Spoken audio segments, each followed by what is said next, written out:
बाबा, हं? आज येताना बासुंदी घेऊन या ना. अगं, कालच आपण आईचा वाढदिवस होता म्हणून आणली होती ना.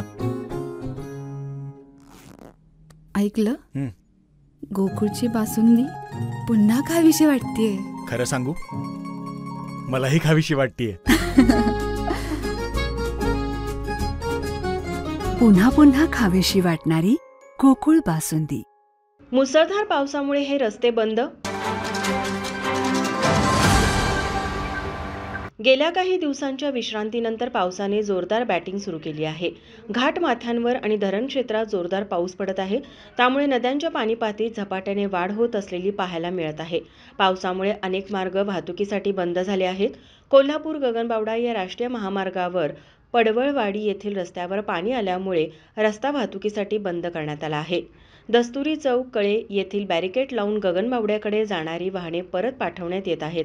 तसेच कोल्हापूर राजापूर हा राज्यमार्ग सुद्धा बाजार भोगाव या ठिकाणी पाणी आल्यामुळे बंद झाला असल्यामुळे या ठिकाणी पोलीस बंदोबस्त तैनात करण्यात आला आहे.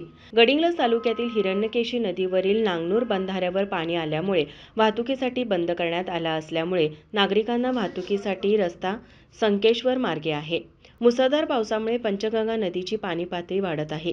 सध्या पंचगंगेची पाणी पातळी 35 फूट 11 इंचावर पोहोचली असून 80 बंधारे पाण्याखाली गेले आहेत. पंचगंगा नदीची इशारा पातळी 39 फूट इतकी असून धोका पातळी 43 फूट इतकी आहे. नदीकाठच्या नागरिकांना प्रशासनाने सतर्क राहण्याचे आवाहन केले आहे. माझा महाराष्ट्र न्यूज, कोल्हापूर.